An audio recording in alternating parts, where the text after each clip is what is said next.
before. We're good. You never watched Super Sentai? What's with all this Cheetos dust in my keyboard? I watch Super Sentai every day. Fucking idiot. What's all Cheeto dust? You know, if you... And 3, 2, 1.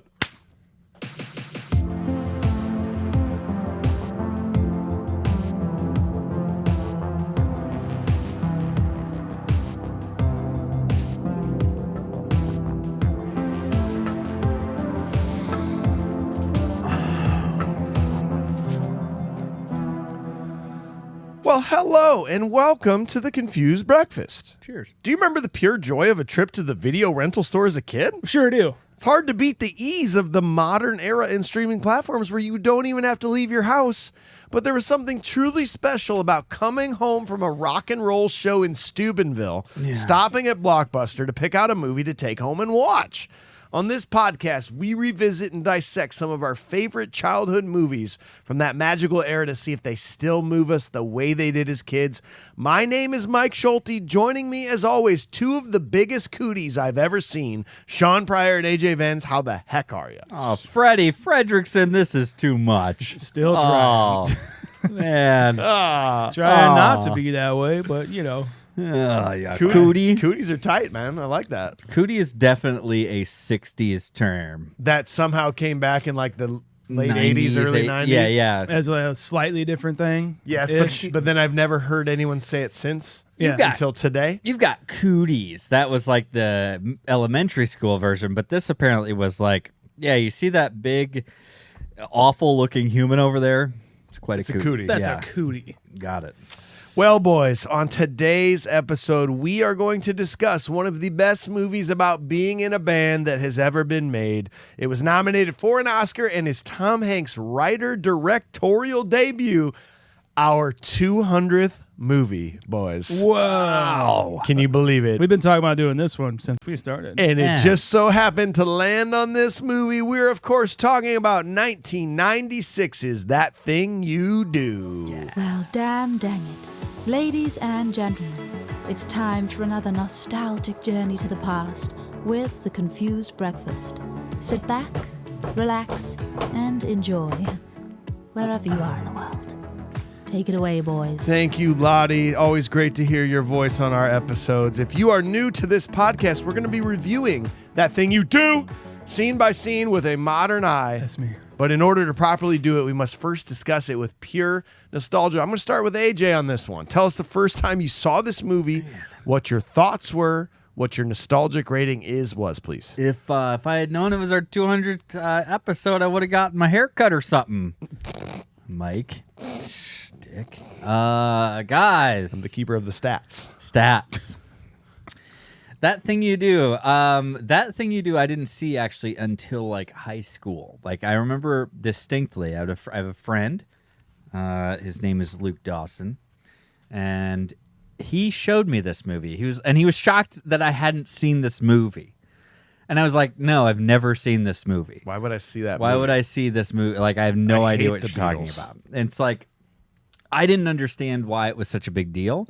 And I finally watched the movie and I was like, oh, I know I've heard this song before though. Is this like a radio? And no, it was just for this movie.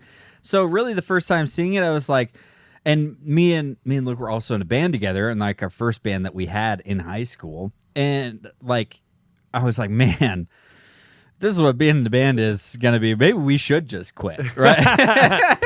Yeah. But no, I remember watching it. I enjoyed it. I thought it was fine. I wasn't like enthralled with it necessarily. I did see Ethan Embry in there, you know, and that was a big deal because I saw Empire Records long before this. But yeah, I don't know. I just thought it was okay. So I will give this a nostalgic 6.25. 6.25. Sean, what about you, man? My dad would show us movies, me and my brother, and One of those movies happened to be Creepshow, which scarred the shit out of me as a kid. And then right man. after Creepshow was That Thing You Do. Yeah. Probably to, chase that fear a little bit. Yeah. Give you a new fear in life. Yeah, being in a band. Yeah, don't ever do it. Don't follow your dreams. Don't follow your dreams, bro. You're not going to make it. Yeah. Bloodsuckers like Tom Hanks will just take advantage. Go ahead. That kind of thing. Yeah, thought it was a movie. Thought it was Tom Hanks. I like Tom Hanks. I like seeing him in movies. I like Big a lot. So that is a movie for me. That's a 7. That's 7 is a movie. Wow, All right. that's a heck of a movie. So I saw this. I saw this in like my indie band days, right? Where I was in an original band and like I was gonna make it. And I really thought this was a glorified portrayal of fucking sellouts and like lame the music business is. Yeah, man. And like I liked it as a movie, but I hated the sentiment of it. For some reason, I just didn't want to give it a chance of like, oh, you can make it big as long as you just sell your soul. And so I'm gonna say that first watch was more of a 5.5 for me. It was just like it was like, nah, I don't really need to watch that again. We're good. I'm gonna create my own version of this where I make it. Yeah. And we open up for corn. And I don't need anybody's help. Yeah. Open up for corn in Iowa. Yeah. Yeah. But So- it's Korn cover band. Yeah. Get it? With the C-O-R. C-O-R. Yeah. Get it? Yeah. Yeah. Backwards O instead of an R. Yeah, super cool. Super cool. Anyway, we got to go to our executive producer today. His name is Michael Guiliano. This was his choice. By right, executive producers get to pick a movie every couple months.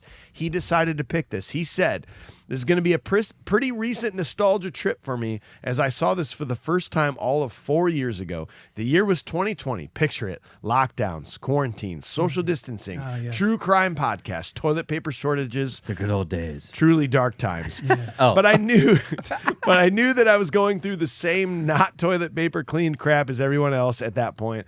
So what was the use of complaining? Then on April 1st, 2020, I saw some terrible news on Twitter. One of my favorite musicians, Adam Schlesinger, had caught and passed away from COVID. For those of you who don't know, Schlesinger was the bassist and one of the songwriters of the band's Fountains of Wayne.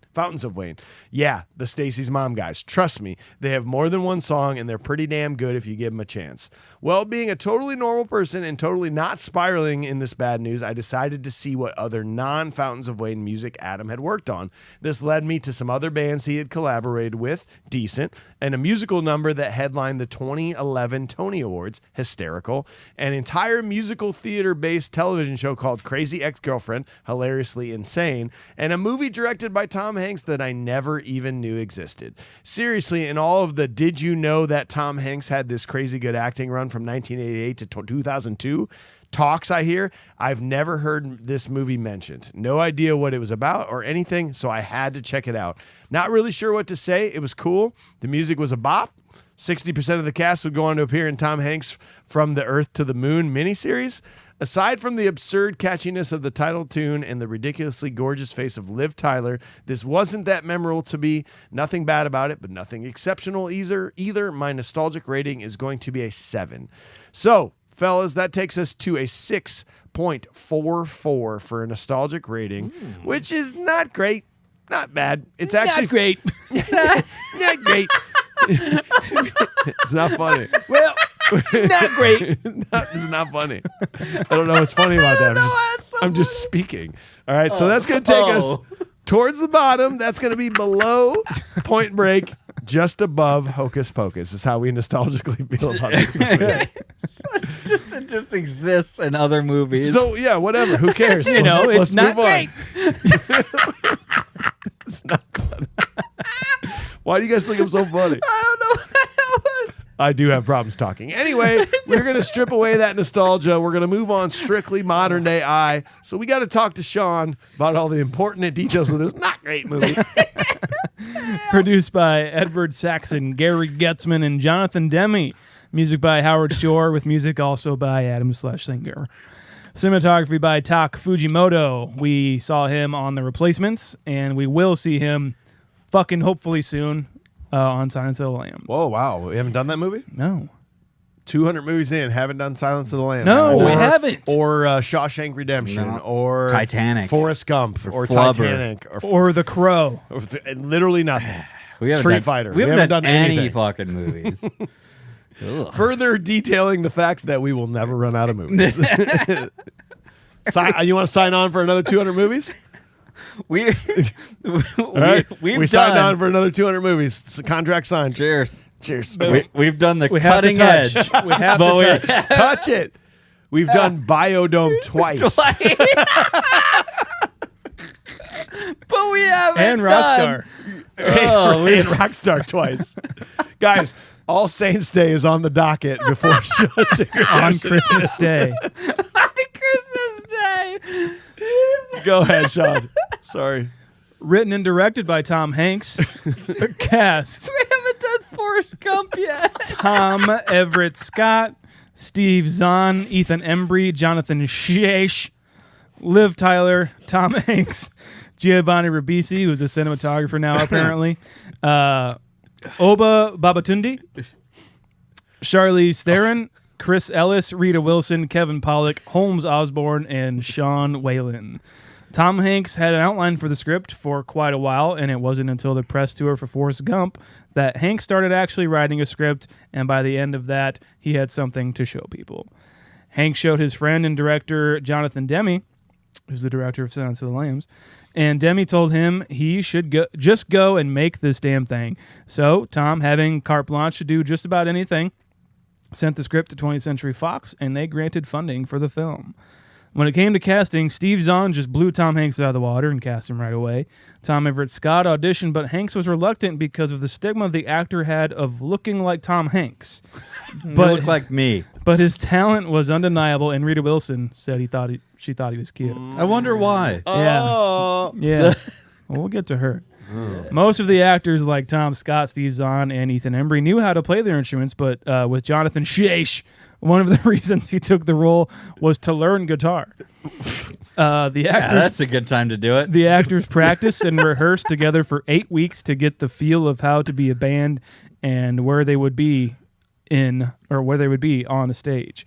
Shooting went very well, as everyone said that they would just spend their time laughing in between takes and generally having a good time. Being in a band. Yeah. Oh. That Thing You Do was released on October 4th, 1996, and on a budget of $26 million, the film made a modest success and take in $34.6 million at the box office. That's it. Okay, buddy. Well, Sean, we appreciate it so much. AJ, you're up next. We got to hear all the There's critics. No books on this. There's no chapters of books on this movie. I tried. You did great. I just said good job. AJ, how about you, man? I bet there's a lot of ratings from critics and fans alike. There's several. Now let's hear them.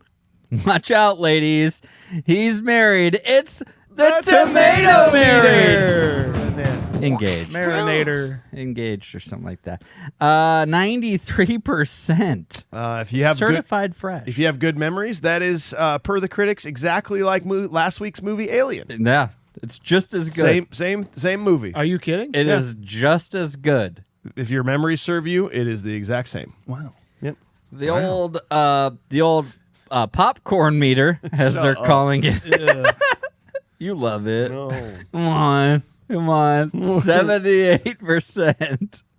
78% from the audience rating. Yes, of course. Yes. And apparently I didn't steal the IMDb rating. I will tell you what it is. Any That's guesses? fine.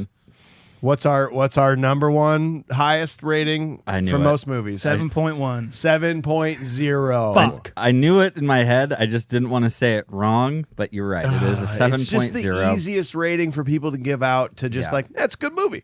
Yeah. That is our 18th movie that we've done with a 7.0. So many. 9% of all movies we've done. Every 11 movies, there's a 7.0. But there are some movies out there that's like, this is a good movie. It's good. I'm just saying. Did you guys see that movie? Like 7.1. Why? Well, yeah. Well, Why the one? because it's better than that one. I don't know. I don't know. I do like to think that might be the conversation, though. Hey, did you guys see the that movie? Which one? Yeah.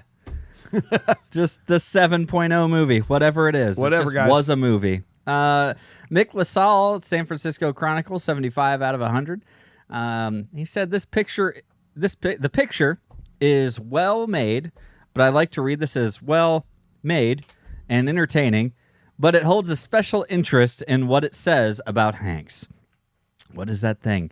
Desson Thompson, Washington Post, first-time writer-director Tom Hanks stays about a half a beat ahead of the cliches with rim shots of boyish enthusiasm and deft comedy. We had a couple here from Peter Travers. God, I love Peter Travers. Peter Travers, Rolling Stone. Big time. 75. There's a lot of 75s on here, guys. Hanks works like a sketch artist, feeling his way before attempting a large canvas. His material is slight, but his writing and directing have an unforced humor and an unhurried grace that suggests he may be a natural. Okay. As far as direction goes. So, I found some really, really great ones here, guys. I know you did. I know. But there's... it's... All right. How about this? Quite a weak film. Said it's a 6 out of 10. Kingsley or Kingsley, those are two very different things. Just said quite a weak film, 6 out of 10. I had hoped for more and wished this was a diamond in the rough. Instead, it ended up being a film that should have been shelved and not progressed. Despite a decent cast and starting out well, this film goes nowhere. I wondered what the point was about this film. We're all aware of one-hit wonders, but nothing in this film makes me care enough about what happens to them. A flimsy, weak film. The clout and star power of Tom Hanks certainly allowed for just about anything to be made. Time I won't get back, sadly. Aww. Still a 6, though. Oh, no. Still gave it a 6. So it's worth more than half of your time. It's worth more than half of your time, but I'll never get that back. I'll never get that time back. Good, you piece of shit. I'll read these. Right. Just like, if you go in for like a massage and the massage was like, okay, Yeah. you still went in for a massage like, well, I'll never get that time back. You still got a little time to relax. Hey, I've said this before. My wife gives me this like bourbon whiskey like advent calendar where every day there's like a new 2 ounces of like whiskey from around the world. Yeah. Awesome. Guess what? Every couple of them, nowhere near as good as Cedar Ridge. Yeah.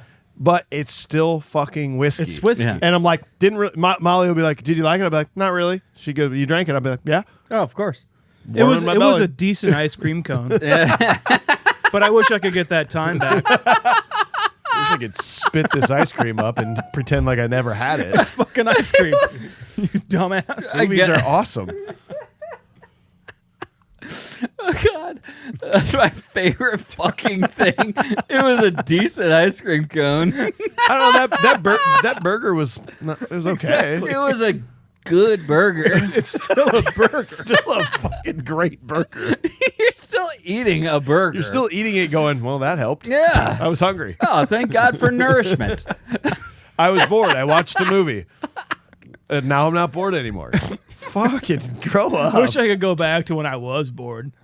Not watching this movie. I guess I'd give that burger, that ice cream cone, a 6 out of 10. I watched this movie, and you know what I thought? I wished that I had a time machine so I could go back in time to kill my parents before they had sex. Yeah. So that I was never born.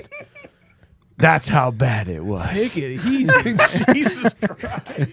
Calm down. Yeah. Fuck, but then you'd still be alive because you went back in time. And you're still there. Whoa. Never mind.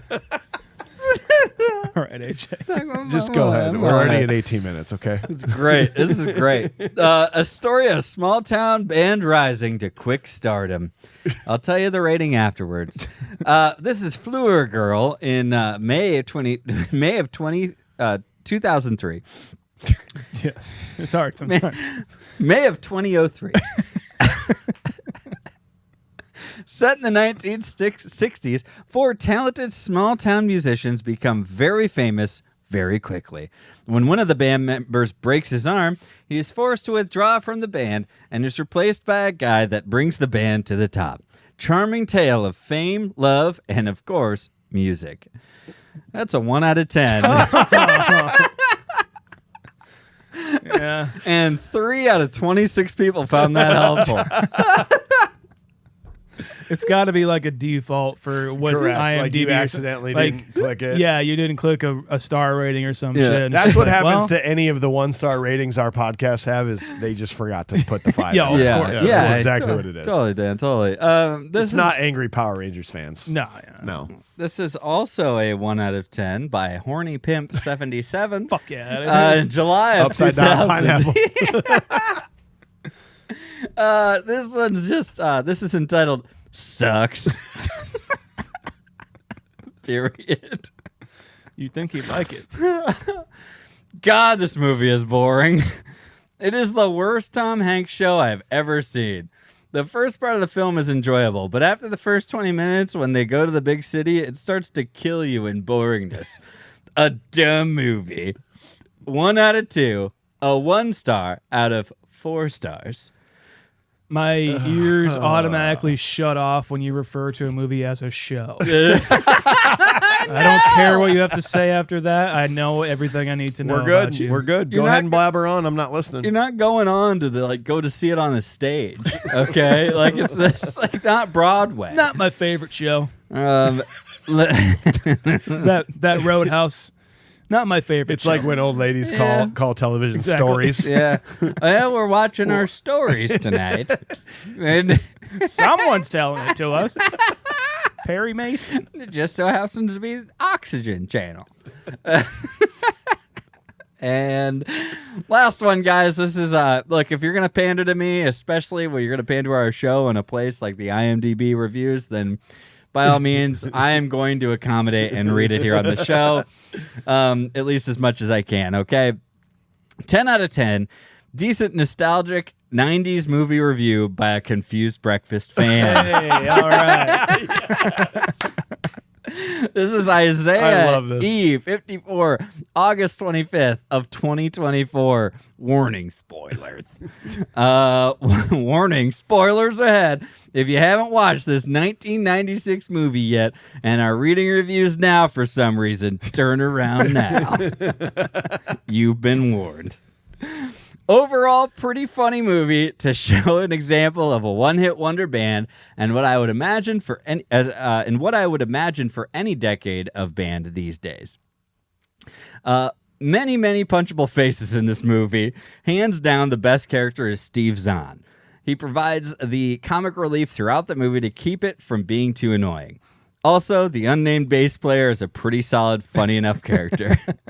Despite so many punchable faces, Guy, Jimmy, Guy's dad, a little bit of Tom Hanks, Tina, Vic's boss, everybody from the State Fair tour, I still enjoy this watch every time, and cast is still perfect altogether. If you're still reading, warning, spoilers. If you want to see double punchable faces, watch the director's extended cut. Solid soundtrack, solid face screaming over that thing you do when it hits the radio for the first time. With all that said, damn, do I love this movie still. 10 out of 10. Prop would be Mr. White's hat or anything from the hotel restaurant menu. Nice. Nice. There it is from All right. IMDb. If you're going to pander, I'm not going to do that every time, okay? So you can't just run to gotta be IMDb. good. It's gotta be It's good. got to be good if you're going to be doing that, all right? We do got a little Lebowski Urban Achiever. If you Yeah, want to we have do. your review directly read on air and you don't have to worry about trying to get it in there, you can Right. join patreon.com/confused breakfast. So many other perks. Oh, yeah. But that top tier gets your review. Like Luke Dawson, he says, obviously not a work of art, but not the point. There he A is. really fun movie that gives you an hour of that feeling. Gives you an hour of that feeling we all wanted at one point or another, to be famous overnight. Jimmy's too thick-headed to get out of his own way. The song shouldn't be a bossa nova. Shade's beat is the magic ingredient. A girl like Liv Tyler, you buy her flowers every day. Shut up, enjoy the ride, and marry the damn girl. That's Luke Dawson. There he is. That's I his told friend. you. I told you. He showed this to me for the first time. Look at that, And he's a baby. part of that. That's crazy. He's your friend, and he still pays to be in the group. I know. What a stud. I know. Well, boys, before we start our scene-by-scene breakdown, in honor of our 200th movie review, I wrote a poem for both of you. Oh, nice. You are the winter following spring. You are the sun that summertime brings. You are the stars in the nighttime sky. You are my girl, and I'm your guy. You are as fresh as the morning air. You're as cute as a cuddly bear. You're as soft as a baby's sigh. You are my girl, and I'm your guy. You got me all tied up in knots, and I'm loving you lots and lots. I'm just loving you lots and lots. I'm loving you lots and lots.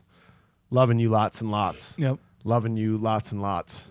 Yeah. Loving you lots and lots. No, yeah, I know. Yeah, okay. Well, then here we go. Scene 1. Guy works in his father's appliance store during the day and plays drums in the basement after hours. A local band is trying to come up with a band name before their big talent show performance. The band's drummer breaks his arm and they ask Guy to fill in. Best movie dad of all time, Holmes Osborne. Do you think so? Because I mean, he's up there. at first I'm not into it. I'm not agreeing with your sentiment. But as this movie goes on, Yeah. he's lovable face. He's movie dad. He's fucking Donnie Darko's dad. Yeah. Donnie And Darko's. I don't think he got enough love in that episode of the Donnie Darko. Because we were high on Mom. Yeah, for but sure. he's incredible in this. What a Yeah. dad, dude. Yeah, I love him so much. I love when he shows up in You our love him movies. lots and lots? Yeah, lots and lots. Cool, man. Lots and lots Love and you lots. lots and lots. Speaking of the poem I wrote you, I obviously stole that from the opening song of this montage. Yeah. Did you read about that at all? No. This song is so perfect in this opening montage of Guy in the store doing his sales.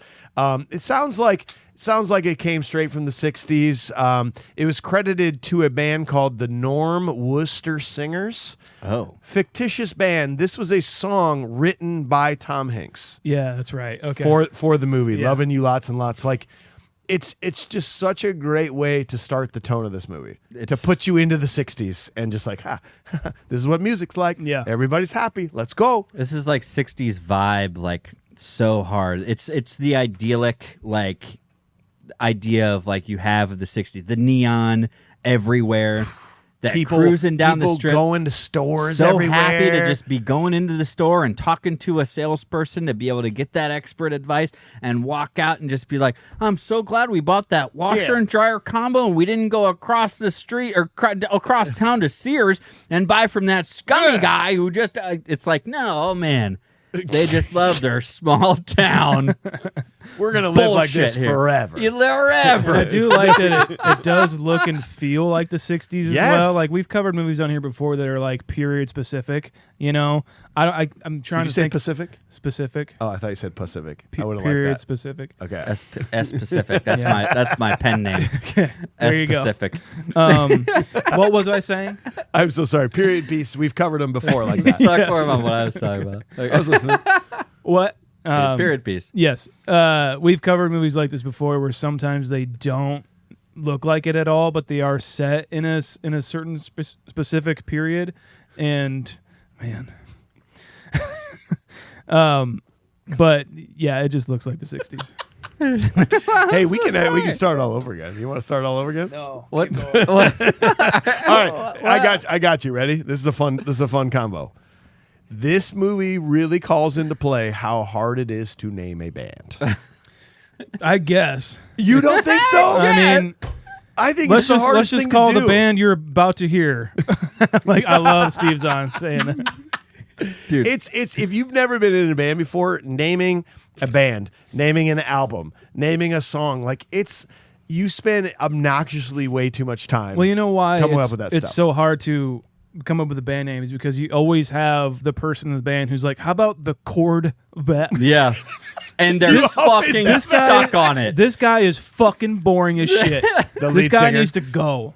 He Fucking needs to Jimmy go. or whatever his name is. Is that Yes. his name? I wondered if we would clash a little bit on Jimmy throughout this movie. I think we have differing views sometimes, me and Sean, about maybe the music business. And I wondered if you would maybe take Jimmy's side on a bunch of stuff, but you're like, no, fuck that guy. Absolutely. Yes. Yeah, fuck that guy. Yes. So we're just gonna punch him. Oh, yeah. No, he's my punchable. You want? face. Oh Yeah, shit. it is. If we were on a train to go punch a face, I'm on board. That's what I'm talking about. I mean, straight up. It's Yeah. Jimmy. The whole There's- fucking, it's all about the art when he's in the studio. I was like, And like, I don't even really like his performance all too well. Like, I've got to be honest, just because it's so hitting you over the head, Yeah. that kind of character trope. And it's just like, when are we going to make an album? Not When are we going to the studio? And then we go make a record, right? Like, shut the fuck up. oh, Like, he is. We're having fun, you idiot. it's the hangs, bro. Yeah, he's the epitome of. He's the talent. So not to skip all the way to near the end of this movie, fine. right? But I'm just saying we get the idea of like. Jimmy is called the talent, and he's the talent. That is true because he is like that driving talent songwriting force behind this. but it is so somehow disingenuine. It's so ingenuine. Yes, That's what I'm trying to yes. say. It's so ingenuine of the way he's trying to be an artist. Yep. He's trying to be almost. He's trying to be punk rock before punk rock. It's like Yeah. Well, it's like that photo at the end that she cuts up where her and Guy are sitting there and they're having a good time. Clearly they're in the bleachers like watching a baseball game. Yeah. But fucking Jimmy's like writing in his Always notebook. got his journal, Always just like- you can't read it. Oh, I have. He's like Dewey Cox. He's like, oh, got a song idea.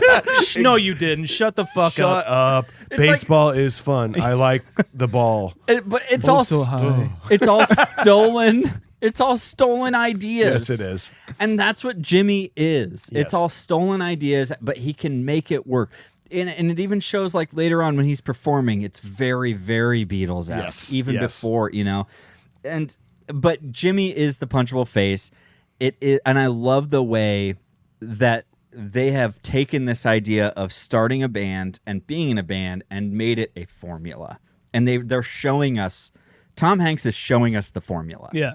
It's really cool. And it starts to become apparent right away, Yeah. I think, when you start meeting these band members. You mean as far as the different types of people you need in your band Yeah. to make it there- work? or there could exist be, in a yeah. band, Yes. you know? Oh, true. I like that. Yeah, like because you can't have a band of four Jimmys. No. No. You just can't. It won't work. You have to have the guy that's like writing the songs, but you also have to have the guy that's like funny and lightens the mood, and you Yeah. got to have the guy that's just like willing to change up songs and be like, no, fuck that, let's do something different. Yeah, like, and like his like Steve Zahn's character was like, the best, and is always like cracking jokes and having fun and doing this, but also can rip a fucking awesome guitar solo. Takes but that, lead vocals, but that too. comes Yeah. secondary. yes, You know? exactly. That's what it is. He's still there for the Hanks, like Yes. you said, Mike.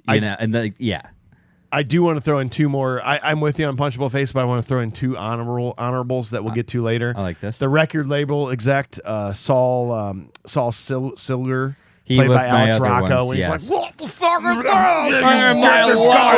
this? Oh, this is during lunch break. It's like, what is this? Is this Vincent D'Onofrio in fucking MIB? Are you in It's here? like that with mustard on his face. Love that. He's up there, and the other guy, this might be a subtle one, but when they're on the beach, the goofball, Oh yeah. Goofball, He like, was "Oh, my goofball." secondary. Oh, fuck, He was that my guy secondary. sucks.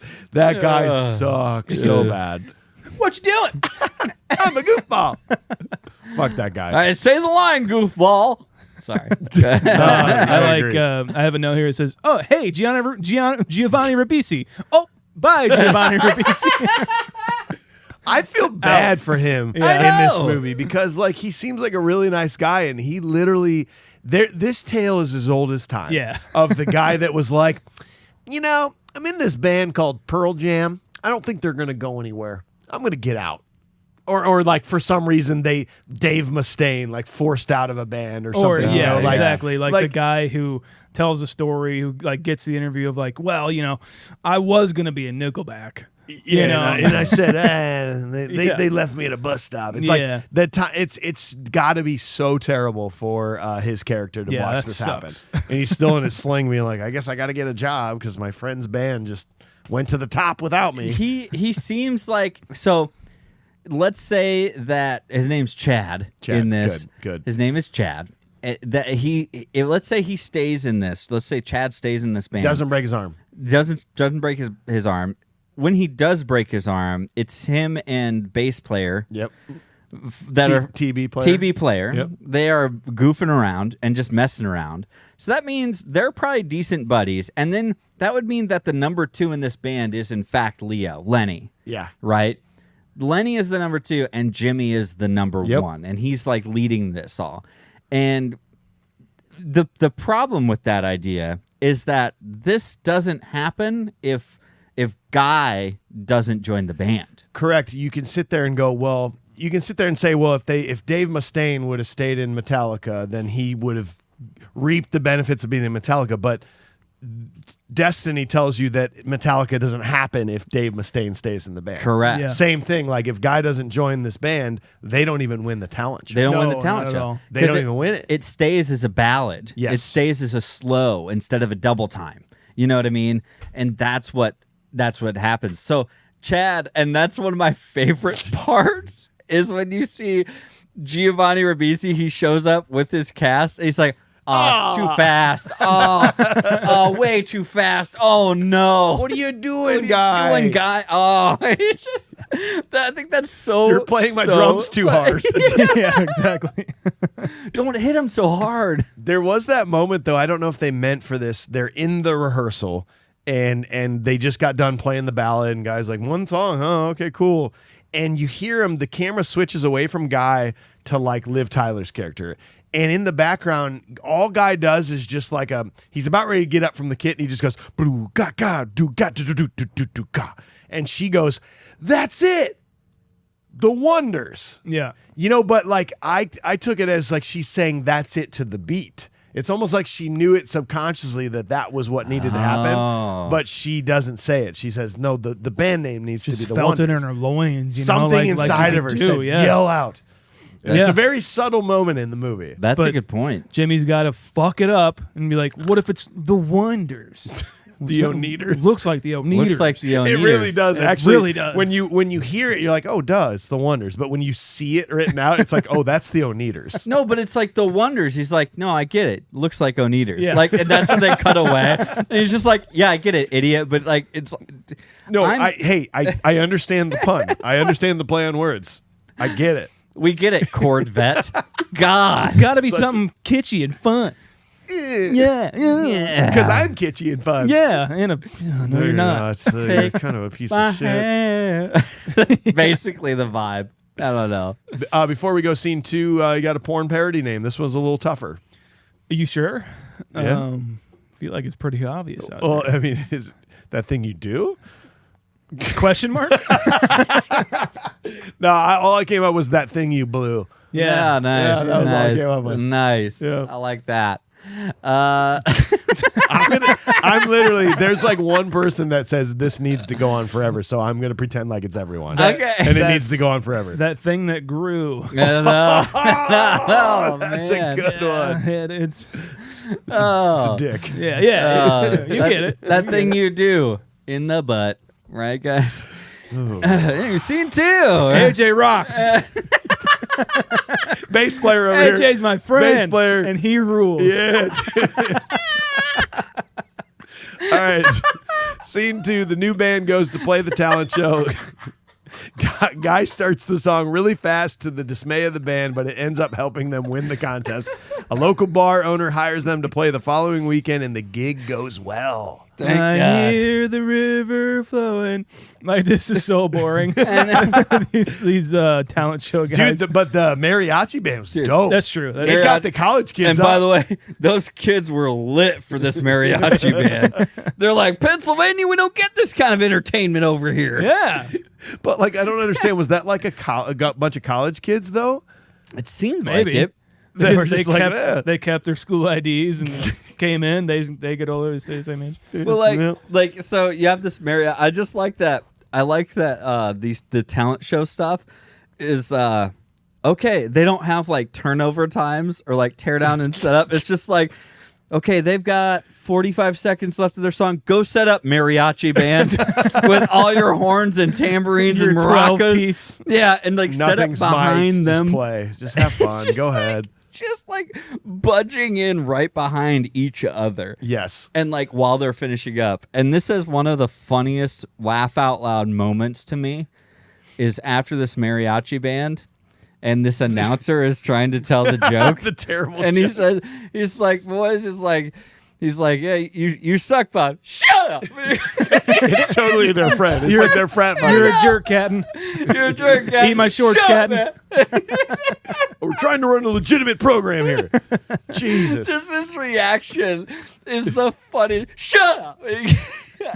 Anyway. So, anyways, this is the Oneaters. Yeah. It's Onetters. That's the Wonders. Fucking Jimmy. Like, that should have been your cue from the get. That this name isn't going Correct. to work. Yeah. Right? 100%. But Jimmy's got to commit to it. And that's, again, just very punch There's worthy. already confusion right off the bat. Yeah, that's not good. So my question to you is, did Guy do this on purpose, Or is this, we learn later that maybe there's some stage fright going on him at sometimes, he gets to the other gig. Is this just him like fucking up?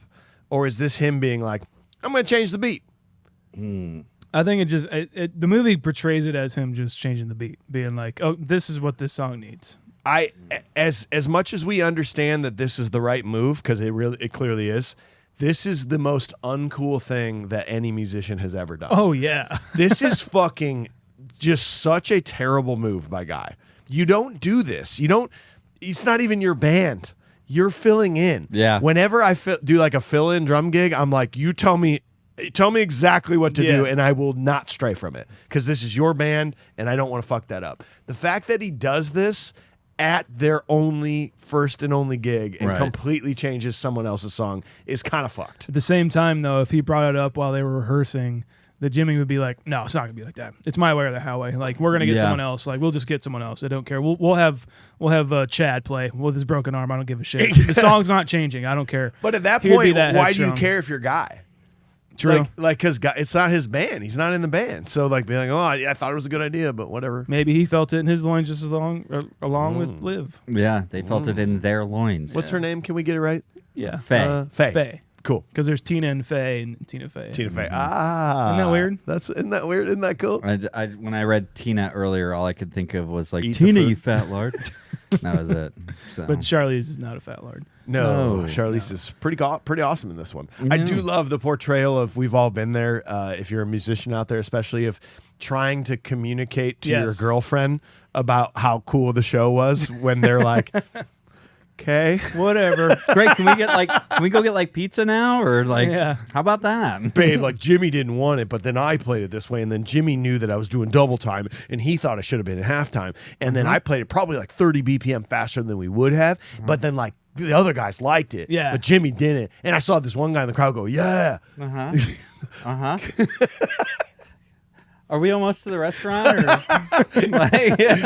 Well, then I saw these two guys. These two guys were going at it. Like, they started fighting, like, real fucking hard. Then I was like, fucking mosh pit. yeah, they started circling around, man. And no one even called a circle pit. They just started doing it. It was fucking awesome. Our music got them so amped that like somebody like punched another guy. Yeah. It was awesome. I love that. I love that so much, because we've all been there. Yeah. I'm hungry. Can we just go eat? The key is to find yourself a significant other that maybe doesn't care, but pretends to care. Yes. At least. Yeah. Because Yeah. they really don't care. No. Because if they actually care, they overly care, then it's still not right. No, we don't like that either. Just be like, babe, that's awesome. Care the That's so minimal cool. amount. Yeah. I heard the way you played that ride cymbal was good. It was really good tonight. No. That ride cymbal really cut through. It's weird to point out, honey. Yeah. It's Well, really weird. I heard it and I liked it. I appreciate that, anyways. but I can't believe you noticed. That's great. Anyway, let's go have a burger. All right. I like Steve Zahn's faces that he makes. He's so happy playing, man. And like his backups, he's just like, Yeah. all right. Like looking back at What guys. is like, happening? What's going on? It is great. Like, and I also love, I love that they're all playing these like entry level instruments at this point Yes. too. Yeah, that Like Dan Electro. Dan Electro, Epiphone, No, Silvertone. Silvertone, yeah. He's got a Silvertone guitar. He's got that like a Dan Electro bass. Yes. He's got, and then it's like that Epiphone Dot, like Junior up front. It's I Those don't know. are details you don't have to do. All of those you No. could buy like at Sears. Yes. And like Yeah. the guitar case for that Silvertone came with like a little tiny stupid amp in the guitar case. Oh really? Yeah. See, it is. You're the right. general audience doesn't care. Like, just it's a guitar, cool. No. But And- the fact that they're portraying that these guys just bought their instruments, Yes. and Right. They're learning. You could play it off as just like, well, we wanted cheap looking instruments. It's like, well, that's not hard to pull off when you're getting some of those items. You know Yes. what I mean? Not to say that all those are cheap. And actually, I'd love to have a Silvertone guitar they actually right now. they're But pretty good. but Well, back in the day, right, Yeah. But at the same time, it's just like, yeah, no, those compared to what they move up to, it becomes very clear. Yes. Yeah.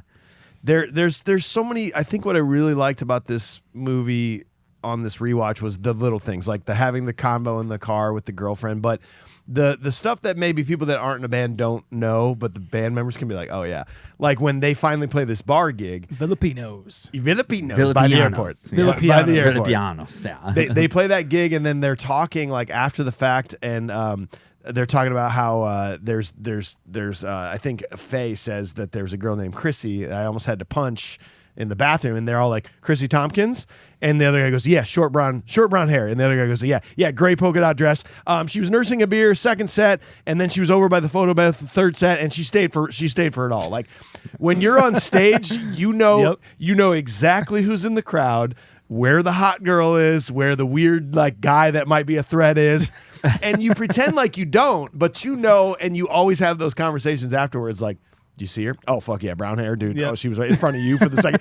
Like, I just love. She migrated over your side. Yeah, she moved to your side by the second set. That was pretty. It's kind of tight. pissing me off. Once you come back. Well, I wish those two fucking douchers would have like fucking moved from my side, because they were just knocking around too much, and that like no one would stand over on my side. It's like, I don't think the general public realizes how much that you actually intake when you're on stage. Like, you're looking cool, you're playing your stuff, but no, you know exactly what's going on. In the crowd. Yeah. it's a strange balance, because there's a lot of lights in your eyes, but then like the things that you do see, that's why you become so aware of it. Exactly. Because the things you can clue into and tune into like become so apparent to you through that haze. It's wild. Yeah. It is. Yeah. All right, guys, thank you. Table 19, your pizza's ready. Can we just talk about Steve Zahn? He's the best. He's the fucking best. This is one of his best roles, I think. I almost anything that he's in, it's elevated completely only by his presence. Like Saving Silverman's one of my favorite comedies of all time. I think he's incredible in that. But yeah, his timing in this and like the amount that he has to do is spot on and perfect. The fact that I've seen Saving Silverman before this movie borderline ruins it for me. Oh no. Because not in a bad way, but like I just expect him to be goofy, you know, because in Saving Silverman, correct, he is just a goofy person, not like this like affable goofy. He's like over the top, kind of like trying too hard. Yeah. Goofy. Not acting too hard, but whatever. But I'm just like, oh, he's a goofy person, so I know he's going to be goofy in this. So even when his hair is combed perfectly and he's this like kind of straight-laced guy, I expect the goofiness from him and those kind of funny one-liners. Doesn't take away from it. I don't want that to be the thing, because it is maybe my favorite part. Thank God he's here to break some of this up. Yeah. I think you take Steve Zahn out of this, it may have a different feel overall. Oh yeah. Yeah. Even just like the most subtle things too, when he's at the bar talking to the owner of Villapianos, he's like, you know what that is? I have no idea. Like, just his face is just so perfect, and then like this whole scene cuts on his line of like, "Hey, wasn't that our fan?" It's so good. It's just he's my favorite, and I do want to take a second. I know you guys are going to want to chime in on this song, that thing you do. Obviously, it was mentioned by Michael. It was written by Adam Schlesinger. He penned it. Like, apparently there was a contest by the studio to see who could write the best song, and his won. And it's so important, I think, because if you're going to make a movie like this where there is a song that, by the way, do you know how many times you hear the main song? Isn't it like 11 it's or something? 11 times. Wow. It has to be so goddamn good to hear a song that many times and not get sick of it. And I never get sick of this song. And the fact that it's so good that it's played so many times is a testament to just truly how perfect this of a pop song this is. It actually reached the charts. Wow. It was number 41 in 1996 because of how good it is. Because of this movie, Didn't it win the Oscar 50. for? It might have for best original song. I think it might have, but I know it was nominated for sure. But you're right, man. Like when I first watched this movie, I'm like you, AJ. I'm like, oh yeah, I know this song. No, I didn't. No, you don't. No, I I've didn't. never seen the movie, so I'd never knew that. Like maybe I heard it somewhere else. I've heard this. Yeah. But it's so timeless. But you know it's of this time. But it's timeless as in like the songwriting is so timeless. Yeah. You know, like it's genuinely catchy. And after you watch this movie and like the credits roll and like it goes back to the Blu-ray DVD menu, you're still like kind of just like, man, what is it? Like I I can't really get tired of this song, and that is saying something. Yes, that is the definition of a good pop song. Yeah. I found myself having to like turn on other music because I would catch myself just be like, "You take me to a million pieces." Damn it! God, son of it! And like I'm just like I'd be in that cycle of it so often. And you're right. And by the way, you never if you have a song or a movie about a band, a song, music in general, you never hear the music that often. Mm-hmm. You never hear it that often. Think of like Rockstar. That might be the most other like musical type of movie we've really ever done. Yeah, maybe how many times do we hear Stand Up and Shout? Maybe 11. 3? So, yeah, who knows? I think it was about 3. Maybe. I think it was about 3, maybe 4 times that you hear it throughout. And in this, there's only 2 times you really hear it to complete in full. The full version. It's the first time at the talent show and then the television showcase. Right. And so everything else in between there is short versions, but you still hear it so often in the movie. No one else does this. And you only with have the to song. hear a portion of it for it to be stuck in you now. Correct. Like it's that good. You know, like I also had to try and drown it out with brutal fucking like like music, but I'm still just like driving with that going on. I'm just like,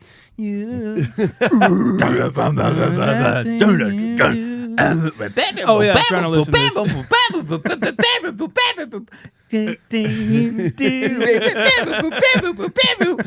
That's Sean's Just car. a metal version of the Halloween theme. That's exactly what that was. Sing the song, Sean. Sing the song.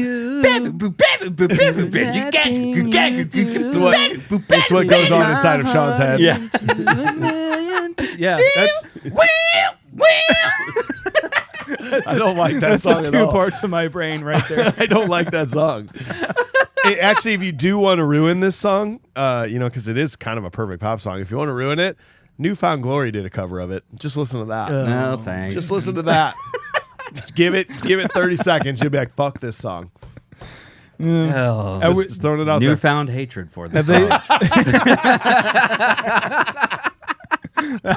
That's what we're gonna call it. That's what we're going to call it.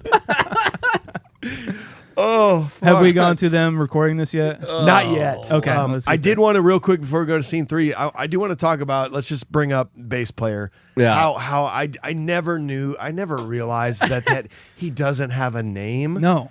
Is this just a dig? Like, why do this? Is this a dig on bass players? I think it is. It's so gotta on be. the nose. It's got to be.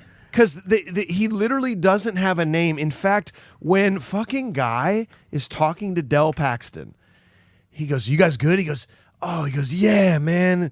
We got me. We got Lenny. We got Jimmy. We got Faye." You're like, what? They skip him all the time. When Tom Hanks is talking at the end, he's like, "You're the smart one. Jimmy's the talent. Leo's the dumb one, or whatever." and then nothing. And then does it, and Faye's special. Like they skip over him every time. But then when they bring in Wolfman, they're like they call him by his name like 40 times. Wolfman, and he's got his And real his real name. He's got another name too. He's credited as TB Player, the bass player. The bass player. That's very funny. It's unbelievable, and It is. I can't think of any other reason other than like fuck bass players. Like nobody cares about bass Why players. wouldn't you give him a name? Like even I interviewed with Tom Hanks. He was like, "Yeah, they were all great." Like when Ethan Embry came in, I even gave him more lines because I liked him so much. Still didn't give him a name, but it's Ethan Embry. And I think what's so funny is the fact that like, when I was really watching this, I was trying to look to see, okay, is this really just Beatles that they're kind of playing on, or as like inspiration, or is maybe like each of the members kind of drawing inspiration from other like classic like rock bands, pop bands, and stuff. I was like, I wonder if there's some Stones in there. I was just trying to figure it out, and I was probably overthinking it.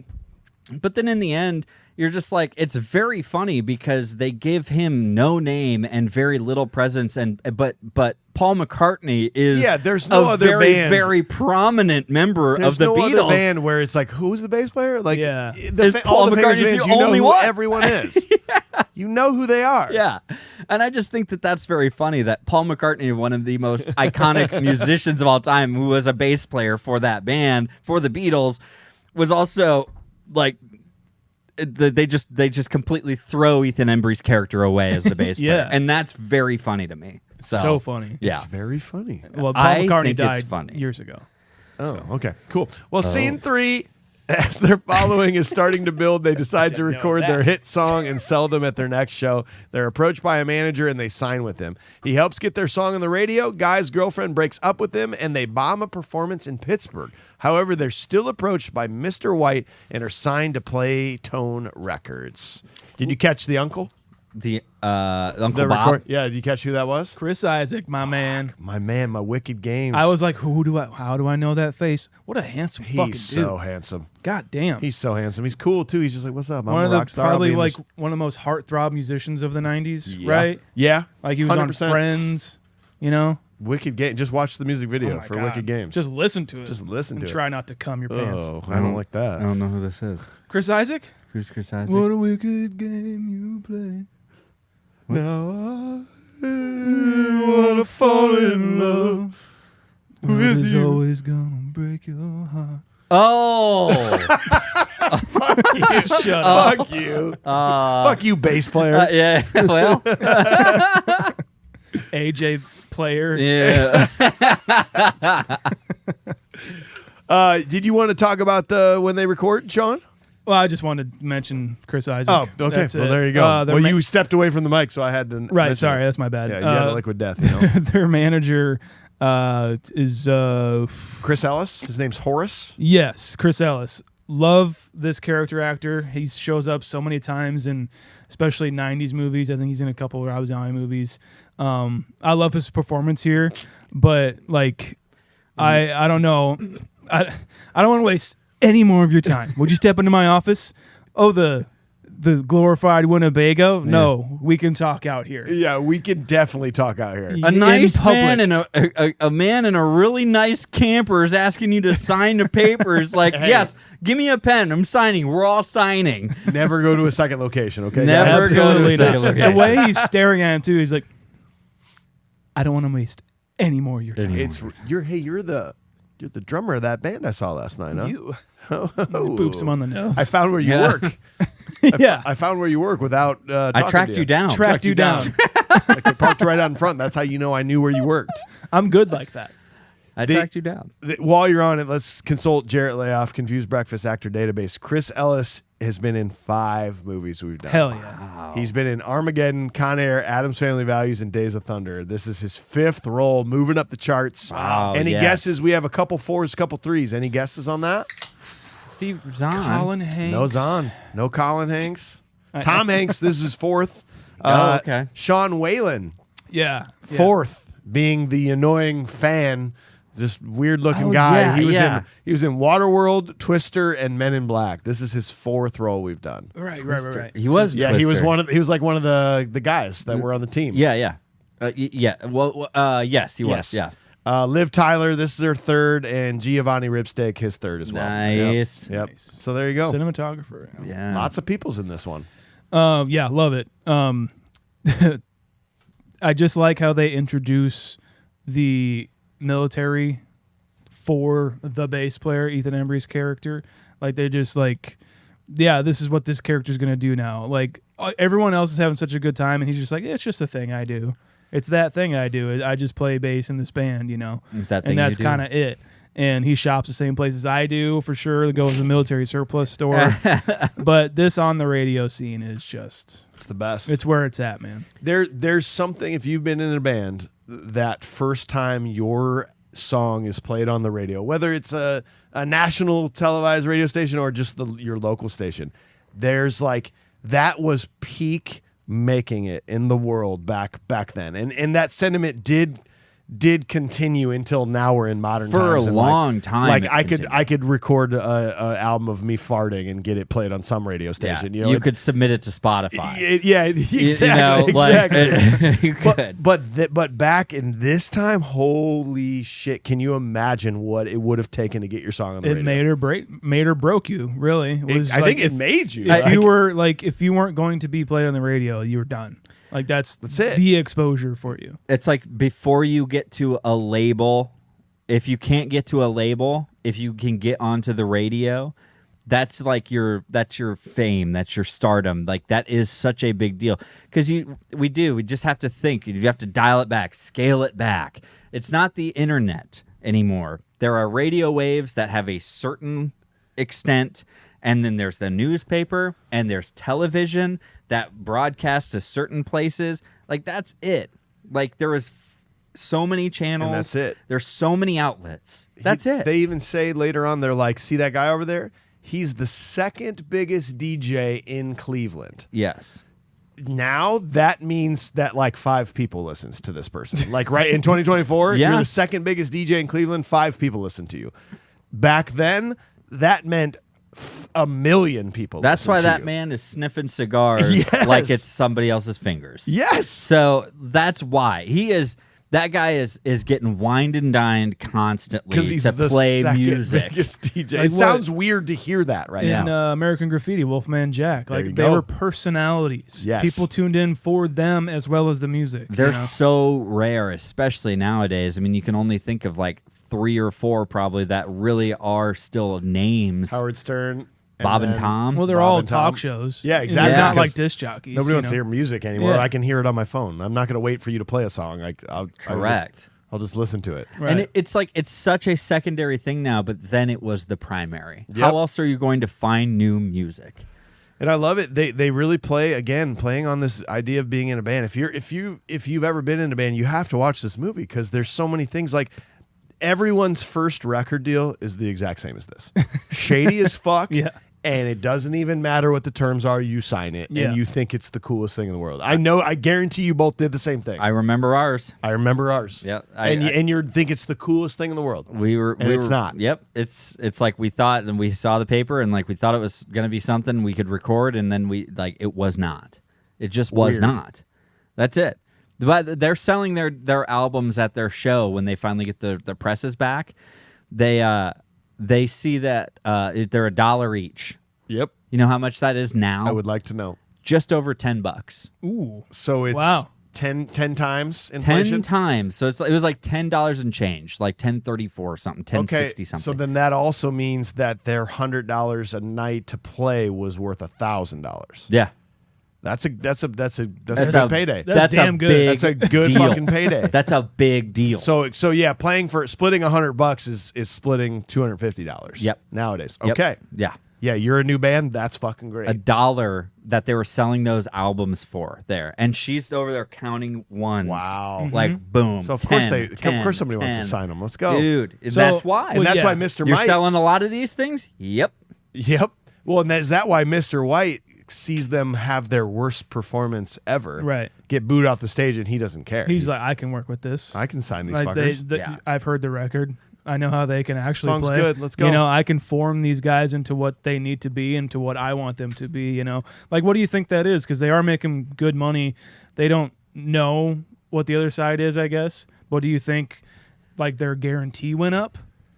Well, yeah, I mean, that's It what, would have to, right? Yeah. Oh yeah. More exposure, obviously. Yes. I think that's the big thing because that has to be, I mean, that's the conversation you always have in probably any sort of entertainment, right? Is this can go on, and how long would it go on for that we're selling this album at Villa Pianos, you know, for how long? Eventually everybody's gonna have the another album. couple weeks Yeah. that people might keep showing up to Sure. hear this one song, and that's it. It's finite. So how do you make it sustained for longer periods of time? You get management and you make the guarantee, you know, something like that. I don't know. Yeah. Well, before this, Tina breaks up with Guy because I kind of get it, to be honest. I get it. I am Spartacus. She's just like, I- I love the way she just hangs up the phone. She's like, Well, I'm fucking done with this. Who's the weird. actor? What's Charlize his- Theron. No, that plays Guy. Oh, Tom Everett Scott. Tom Everett Scott. Scotty. What do you think of him? Because this is my question. Like, does he fall in the category of playing the character so well that he's just this nerdy musician type, or is he just maybe not very good in this? He's very cheesy for me. And but is he supposed to be think that? he I don't falls. know. I think he falls into playing this very well. And I'm not saying he could do everything this well. I think he was. We don't know if he's purposely trying to do this or Right. if this is just who he is. The one moment I will tell you is when they do get on the tour, and it is that moment when he says, "Freddie Frederickson, oh, this is too much," that kind of thing. That felt very 60s, very the way I've seen it portrayed every single time. Very, very kind of a little over the top, and he is kind of nerdy about things. What we consider nerdy, Yes. Guys, it's idiocracy all over again. Yeah. It's like so you just sound like an idiot, or you sound like over the top or corny. But to us, back then it was very like that was what it was. I think he does it very well. I think he plays it very well. It's just like the what the character does sometimes. I'm just like, yeah. like when he's at the jazz bar, he's like, oh yeah, I like jazz. Jazz is awesome. Or like even the little things like that bother me, like Spartacus.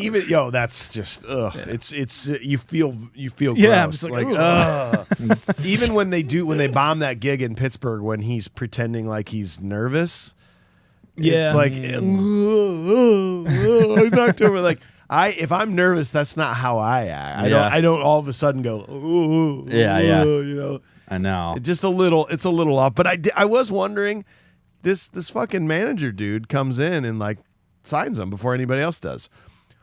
Does he probably get paid off from Playtone? That's what I was thinking too. He has to get Finder's quite fee. a cut because he's not letting them go. They signed a contract. Exactly. He's not like, hey, you're going Playtone now. Yeah. And he's kind of saying, come on, man, like this is the big time. You got to go with him. He's got to get paid. He is basically, the way I felt about this is he is like a scout for a sports team. Okay. Yeah. It's like he's a scout. He's John Lovitz For in a the league man. of their own. You got it. like Boom. yeah, Nailed it. like he gets them to sign his little contract to like guarantee them like they're some his now. exclusivity and Yes. kind of like almost like a what do you call it? Like a probation point of Gets- like a gets the- test point. Yes, I like gets that. them to play a few gigs, gets some reps in, but then sends them off to Playtone. Yeah. Say, Mr. hey, White. Playtone. Yeah. Here you go.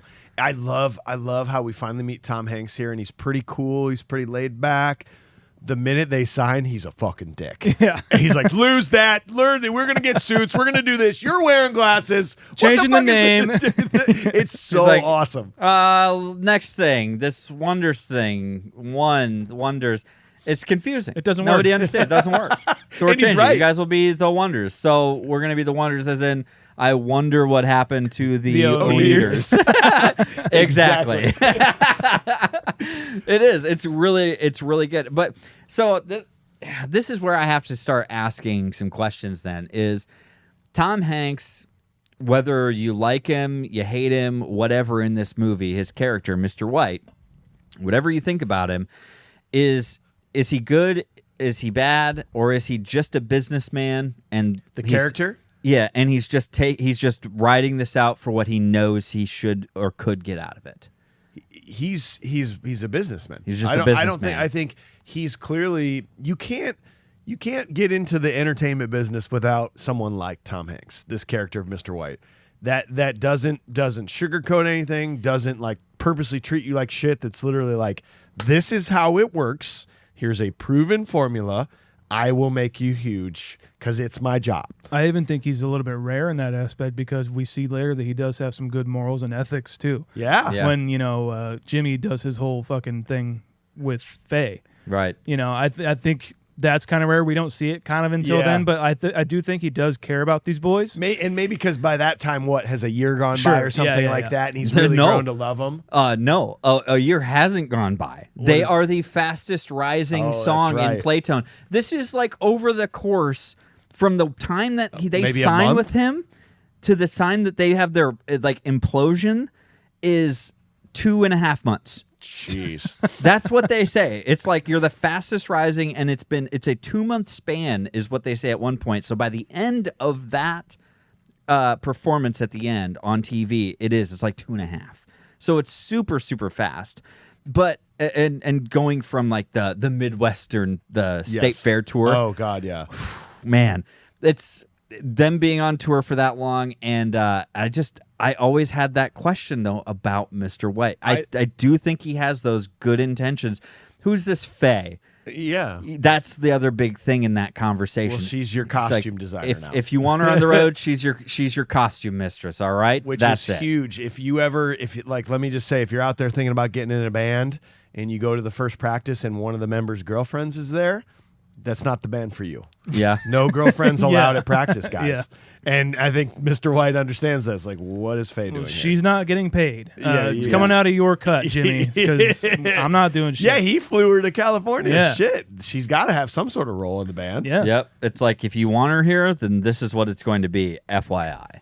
I also think, sticking on Mr. White a little bit, Tom Hanks playing this character is quite perfect because it's Tom Hanks, and he's in the role as Mr. White, but also the role as director. Yes. Mr. White is basically directing them on what to do. Great point. And as a director, he doesn't really have to like get into character as much because kinda he's like telling that. them what to do. Yeah. It's perfect. Yeah. It works out really well. I like his role.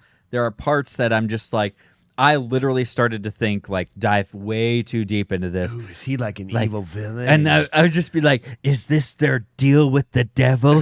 Is this? It's just like, no, it's just the fucking music industry. It's the music industry. It's all. Like, that's all it we is, got man. one shot at this. Let's make it right. Yeah, that's it. And I think that's what it is. I think you're right. He just realizes it. He's a manager. He's a businessman. I'd like to propose a Confusey Award for Best Cameo. Okay. Ooh. Kevin Pollak as All right. Boss Vic Koss. This is the only second time he's been in one of our movies. And Kevin Pollak, man, like something about this role where he's getting his back rubbed and he's got a cigarette and he's warming up. Come on, Yeah. who am I paying to fuck this up? Who do I got to? Who am I not paying enough to have these microphones turned on? Like that kind of stuff. Like his production is going to shit. Yes. It's his fault that this is all going bad. Yes. Like, or his production's fault. But you're right. Like, boy, that guy, Kevin Pollak in this can yuck it up so he can. well. To He's just, great. Oh, man. Just real quick, he's there and then he's fucking gone. Yeah. And he's out. Oh, my gosh. All right. It's great. Confusey. Confusey. I like that. How do we do this Confusey thing? I don't know. Do we give them the award as soon as they show up, I think they have to contact us. or do we Yeah. nominate them and then like compile a list? Okay, later okay. on?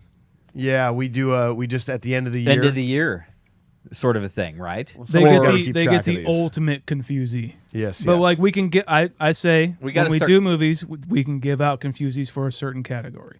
Like Kevin Pollak, best supporting actor in this movie. supporting actor. Okay. Yeah. Then I Or think best cameo. Best cameo. cameo. Because not really supporting actor. Yeah. I think before we dive into this, we need to know what the awards are. Can they be weird things? Can you just Yes. make them up? Can they be weird things? You can make them up on the spot. And if that's the only one that happens, then they win the award. yeah. Yeah, I think that's fair. I think it could be. We could also just do it as nominations and just be like, you know what? We could have a whole brunch episode of our But- Confusies. I say we do that. Like at the end of the year, we do a Confusey award show. Well, somebody's going to have to go back and actually listen to We all need the to listen. Confusies we've given I think out. there's only been like 3 or 4 so far, so I think it might be manageable up to this point. I'll We'll keep see. track. Okay, Sean, I'll you keep track. You Sean, know this is I your will. role, baby. Sean started the Confusies. Yep. Now There it you're is. gonna I'll finish see him him. out. I'll see him out. There we go. Thank Well, let's you. move on to scene 4. They join a summer tour across the country, and their popularity skyrockets while the single climbs the charts. After the Wisconsin State Fair, they fly out to California to be in a movie and make radio appearances. I love the montage. I love every time they go on stage. Did I tell you, you guys look good? You guys look good in gold, In or gold. look Yeah. good in red, Yeah. or whatever. You guys look And then great in black. He looks at the bass player. He's like, "You got your pick?" Yeah. It's just like, "You guys look good. Have I told you guys look good? You got your pick?" You get your pick? It's just like ends the conversation like that every time. It's fantastic. It's what he plays this role so damn good.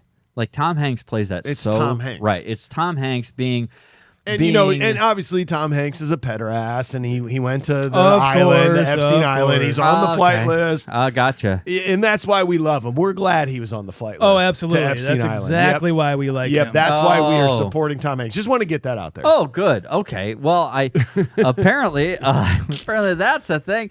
But I like to think that Continue. I just like to think that if Josh Baskin had like never gone back to his like younger age, Oh, this shit. is him. Oh man, This is like what he would have been like, dude. Oh, shit. Because Like, he's kind of playful and he's kind of youthful. Kind of playful and youthful, but then like at the same time, like by the end when he's on the phone and he's like, He's like, Miss Patterson, will you get him back on the phone? And like that kind of thing. He's got that vibe. Okay, dude. This is Josh Baskin, in my opinion. Or when his friend says, like, starts acting up at him, Yeah. like, he says the F word, he's like, hey! Like, he gets real adult. Yeah. He gets real Mr. White. I actually feel like Josh Baskin used his childlike nature, but also being an adult to create Baskin Robbins. Baskin Robbins. Yeah. I like that. Yeah. With Tim Robbins. With Tim With Robbins. Tim Robbins. Obviously. What other fucking Robbins Jesus do Christ. you know, dude? Why didn't I even... Yes. Yes. Here's a Confuse the Award. You're right. There's never. I was going to say Robin Williams. So that's fine. I can't. No, you What's dummy. What's the matter with you? You're so dumb, AJ. Fucking idiot. God, you suck at this. You're like, yeah, because like, what other Robins would be out there? I was like, well, there's Robin Williams. No. No. No, you fucking idiot.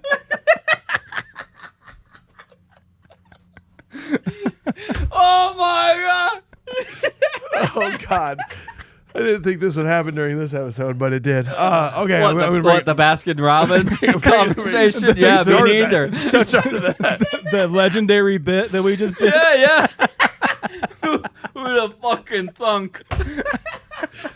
Okay. I'm bringing it back here. I do real Do quick. your best. Real quick, I want to mention how it absolutely we harp on it a lot as musicians in this podcast that if you're not like kind of like Cassandra in Wayne's World, like she's not singing, she's not playing, she's fucking not even close. Yeah. These not one single time did it look like one of these people was not actually playing and singing. I agree. 100%. It's probably the best of all time of actors pretending like they're playing songs and actually doing it. And even singing too, like, I mean, well, not like actually audibly, but like mouth mimicking the words that they're saying. I'm sure Steve Zahn may be singing, but not the other guy. But even that, like acting, there's a level of that. You're playing a character. There's a level of, I need to know these lyrics, and there's a level of I need to put my hands where they're supposed to go. It's not fucking easy. They're clear, like you said, they learned the song and they rehearsed it. So I like to think this is kind of an It's Always Sunny moment where we're watching the movie, hearing the song, but then it cuts to what it really sounds like. And though I mean, like they're playing it, but it's just like it's just not that good. Thing you do. Oh fuck! Hold on. To create shreds. I'll tell you what though, like I will give the if there was a Confusey for best acting, being bad at something when you're actually not, it's Ethan Embry playing bass in the beginning of this movie, trying to like play bass like. It kind of plays well to the fact that they're learning. He's kind of like doing that thing, like the lean over the bass. He's got his knee. He's kind of holding it up with his. If you put it on your knee, you're learning. Hold on. You gotta kind of lift it up so you can see the front of it. But I feel like they did that on purpose. Don't you think so? Like they made him do that. Yeah, like, no, hey, it's pretend great. like you're learning still. Because by the time they get on the big stage and you have like Steve Zahn taking lead vocals and ripping a solo, Ethan Embry's tearing it up Yes, on that exactly. bass, man. Yeah, I think it's great. Oh, I'm not with these fellas. I got a pig in a competition, and I'm gonna win that blue ribbon. And the guy is so fucking annoyed by him changing the subject on him. The announcer. Yeah. Like, What about you, son? he's like, oh, I'm not with these boys. I'm not with these boys. He changes his voice up like he's from Wisconsin or something like that. And then they go on. They play that big show, and then he's just like, all right, Illinois, land of Lincoln. Oh, and so they get to L.A. They do. Oh, Yep, yeah. they get to L.A. I remember that part. I gotta at least mention my boy Lamar, maybe lovable face. I lovable face. for Definitely me. a lovable Yeah. face. I like how it plays out. And he's like, "This is my hotel," and he very much is portraying that like he owns the place. But like you come to maybe learn he's more of the manager, maybe of the bellhops kind of a thing. But no one is as nice as Lamar. No one cares as much about his job as Yes. Lamar, so he does own the place. I think he's more important than the owner of the hotel. Oh, yeah. He's the guy who takes care of the people that come through. Like, you need something, you call Lamar. You called Lamar. We take Call care of Lamar. people here. That's right. Yeah. And like then, that. did you recognize any of the DJs, the radio DJs? Paul Feig. He was my favorite one. He was the one who, where they have the one line in the whole damn thing. That was on KMPC. Hi! Hi. Of course, Paul Feig yeah. being Tim from Heavyweights, Tim so his from second Heavyweights. role, and you got Jimmy in the background, like he's having the time of his life. He's like, "This is awesome." Yeah. Oh, he said his catchphrase. We're on the radio. He's like, we're on the radio, and he probably thinks like, oh, we're going to do something cool. It's like, say hi there, fellas. Hi! And then it's just like, all right, well, thanks for Here's coming the in. music. Like, oh, Leave the come on. headphones right there. Yeah. Son of a bitch. Paul Feig's also directed like a ton of great episodes of The Office. Just FYI for you fellas. I think he Just wanna did say. the Lady Ghostbusters. Yeah? Did he? I don't know. Okay. That could be. A lot of people haven't completely seen false. that one, but Yeah. that's fine. Yeah. Well, I didn't know there was one. Oh, well, there we go. Go watch it when we get home. Oh, Do it. When you because go. now we're done. Actually, Yeah. we're done for a couple weeks. So. Yeah. Yeah. You've got time. Woo! I like Clint Howard. He's a radio DJ for K-Jizz. K-Jazz. Oh, It's really fun. Does that mean is that K-Jazz? But we can call it K-Jazz. I don't know. They're playing that thing you do. It's not a jazz song. Ron It's a Howard jazz song. is always a big collab. Ron Howard's always a big collaborator, like with Tom Hanks. I think he's collaborated with him on a lot of things. And if Ron Howard's ever doing a movie, Then Clint's there. Clint is in the movie. Hey guys. Yeah, he's so Apollo amazing. 13. Hey. Probably why he hired him. Waterboy. Yeah. Oh, yeah. Ron Howard directed Waterboy. Fucking what is Steve Zahn? Lenny. Yeah, he's like, hey, well, so what are some of your influences? Well, Captain Geach, Alice. Captain Geach and the Shrimp Shack Shooters. Tom Hanks looks at him like, Son of a bitch. come on. A great joke. It is a great joke. Especially considering they just came from the major motion picture Like, where they're on the beach. listen, I think Captain Geach and the Shrimp Shack Shooters is like the best band name of all Probably. time. It's like every time I hear, especially Steve Zahn say it, it's so funny. He's like, we're not the Wonders today, man. We're Captain Geach and the Shrimp Shack Shooters. He's got that It's kind of so like funny. He's kind of got that lip curl, that Steve Zahn lip curl over it. The shrimp shack shooters, man. Shooter, man. It's like Hey, man. there's always a man there should be following most of what Steve Zahn says, and we're Captain Geach and the Shrimp Shack Shooters. That's what it is. For some reason, when I hear Shrimp Shack Shooters, I picture you making the mistake of doing an oyster shot at Man. Rogue Brewery in Astoria, and how you had it in your mouth for about 7 minutes. I don't ever want to go back to that memory. Dude. Like, I often don't like to visit that They memory. purposely gave me one that was 3 times the size of a normal oyster or something. That's West Coast, bro. Dude, no, you guys all had ones that were much smaller. My cup was like this full, and everyone else is just like this. And I'm like, oh, this will be fine. You had a face hugger I in a did. shot glass. Yeah. I was swallowing what it was given. That's right. Yeah. Hell yeah. Well, I kind of have to point out that this scene that they're in is directed kind of well. Okay. Like you have he says cut the music, and you got your one of the punchable faces, goofball guy. Goofball. Oh, yeah. And The punchable but you face. have all your background actors like walking past the screen doing this, like doing volleyball, whatever, beach ball shit. Yeah. It's hard to direct, but Jnathan Demme plays the director in the movie. Silence of the Lambs. So, yeah, you got it. You guys know movies yeah. better than I Wow, do because I man. didn't know who you were That's talking John about. Demme. He also produced it. I guess he's friends with Tom Hanks. Yeah. Yeah, Okay. So he was probably on the Epstein flight too then. Oh yeah. Fuck, God. Is, I knew it. Can't watch anything anymore. Nope. Yeah, everything's canceled. And Good. Good. good. So I read something about this, and I believe it was like a director's cut sort of a thing. But I noticed like Tom Hanks next to this guy who's at the beach and stuff like that, and like they're kind of almost either hitting it off or it's somebody else he's trying to schmooze. Right. And then I read that in the director's cut, it's actually more brought out that that's his boyfriend. Yeah. That's Mr. White's there's boyfriend. a deleted scene that is worth watching. In fact, I saw a note on this. There's a deleted scene that is proof of the importance of editors. Yes. Because it's so fucking bad.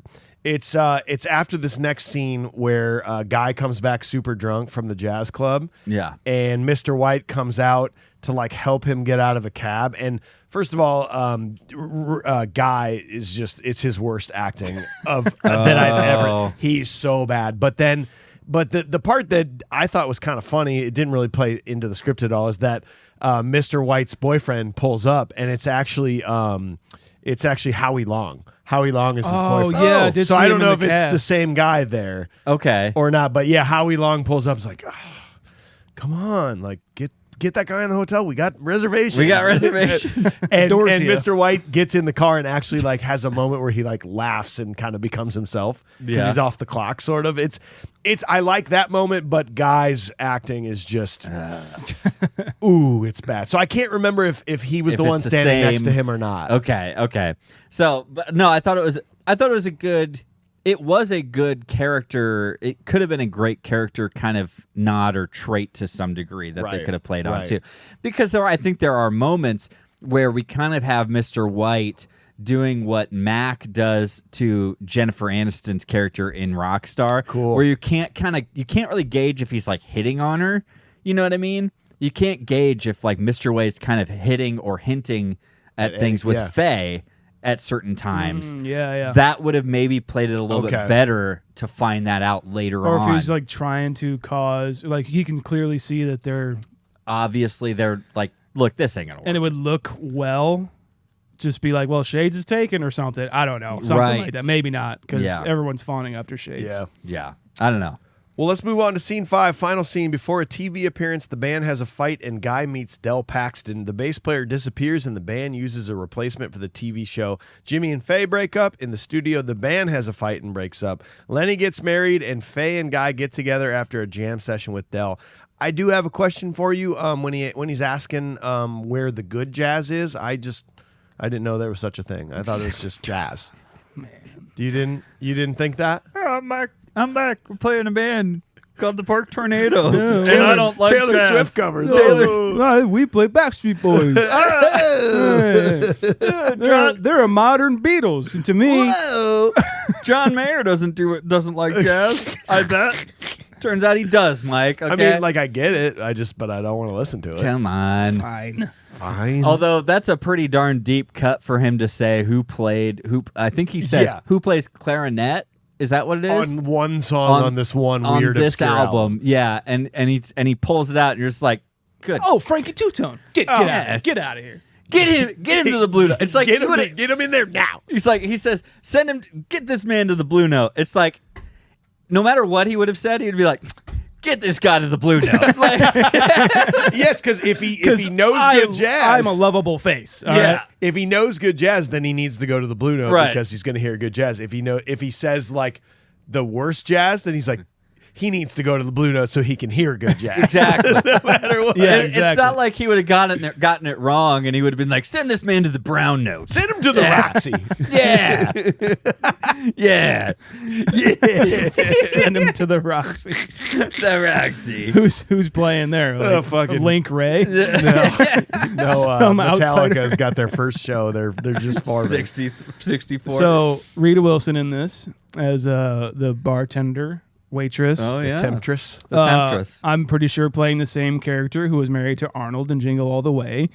She abandoned her family and moved to L.A., obviously, and started doing this, even though this takes place years before Doesn't that. matter. This is what's going on now. This is what's doesn't happening. matter. It's good. Yeah. And she, I would fall for her. Well, I mean, If I was a, I don't know how old these guys are, 20. my 22? next note is like also Tom Hanks asked his wife to be in his movie and show off her huge tits Yeah. because Show off what I get to work with every night to the guy that you thought was cute because he looked like a younger me. you know when I say cut, upside down Do it. pineapple. that's what I get to go home to. All right. Yeah. When I say cut, I mean cut. Flight logs and stuff. Never mind. Okay. all God right. damn. You guys said it earlier. I No, thought it we was can say it, cool. bro. Oh. This is you did mention it earlier though. This like him acting drunk and Yeah. it's Just just like, Yeah, this is I love jazz. these Oh, guys man. are great. It's like, okay. I like Del Paxton a lot, but I don't really like this scene. Like it just It's fine. I like that he gets to meet him and talk with him. Like that's super cool. But you're my biggest fan. Yeah. Well, it's That such kind a. of thing. I think that's very I funny. do too. I think It's Or it's like, endearing. oh, you've heard of me? Why don't you sit down? Buy me a drink. Buy me Yeah. a drink. Yeah. Yeah. Like, either do you think this happens to Del Paxton all the time? Probably not. Or does it happen to? Yeah. Okay. No, Yeah. this is like, nobody knows who Del Paxton is. And he's just gonna be like, Del Paxton is past this point where he's like expecting people to see it, and he's like, that's the joke. Yes. Sit down and buy me a drink then. And he's 'Cause I got think great it's funny. knowledge to convey to him. Yeah. Like, how long you been together? 2 months? 2 months too long. He kind of Some bands it's 2 months too long. Yes, exactly. He conveys the idea that every band's breaking up on the verge. That of it, is, I think, the best. One of the better like things that comes out Yes. of this movie, almost in general, is just like he's like every band is going to break up Yeah. eventually. It's just like a matter of When? like when, what, like it's gonna be tomorrow or it could be in 2 years, like whatever. It's going. All that matters is that you keep playing music your way. Like Yeah. that's pretty much what he says.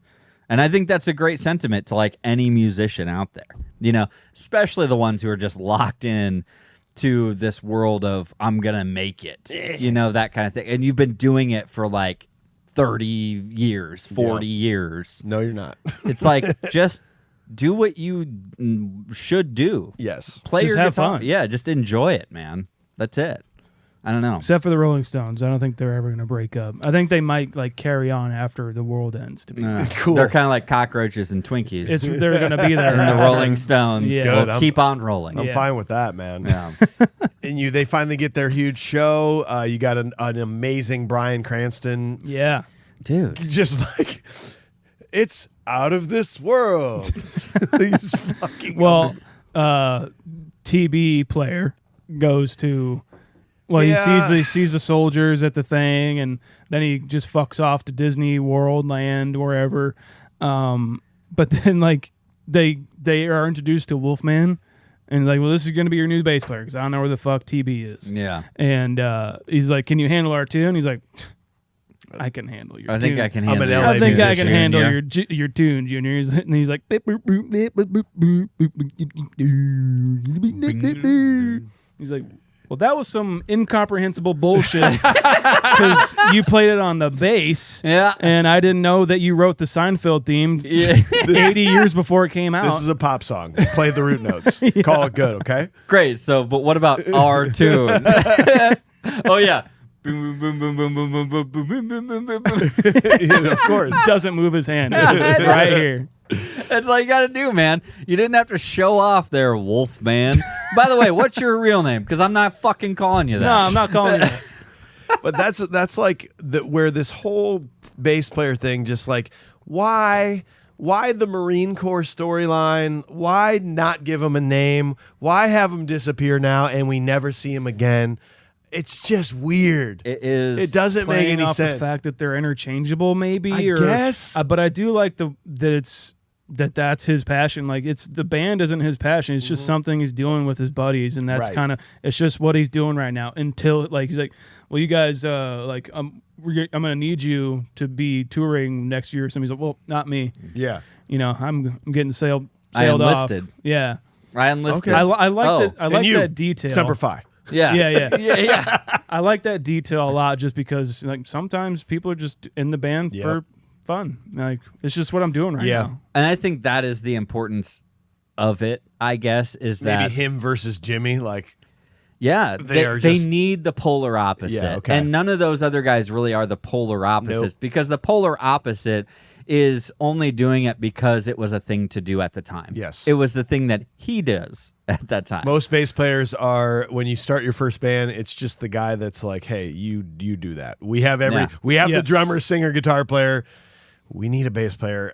You do it. Hey, the it's guy, the easiest. guy do who's it. still coming to our practices even just to hang out. Yes. Like, let's get you onto a bass. Giovanni Ribsteak, do you know anyone that Please. would want to play the bass? You've got to know something. Well, I'm healed up. I can go ahead and do it. No. Fine. Yeah. Oh, well, unfortunately, my hands have actually healed into a claw, and I really can't do anything. You could play bass. That's I like what- that. Apparently, he's dating like his guy's sister now. Is Yeah, that why he's maybe. over at the house? He definitely took his job. He took his job. Like he's hanging out with his dad. This is where he's guy now. He's guy now. He is guy. This is where I love his dad though the most, when he's like in this element and he's playing the drums, doing that thing you do. He's got his glasses on. Finally proud of his son. Finally proud of his son. That's an important note. It is, but he's always been proud of his son, but we all went through that. You're trying to tell your parents, I'm going to start a podcast. They're like, oh, cool. Ooh, great. Wow, another weird hobby of yours. But like you have to think that way about your kids. Like, oh, I'm going to start a band. I'm leaving the family business to go play in a band. It's like, fuck, God damn it. But yeah, when they actually succeed, it's kind of cool. Yeah, definitely.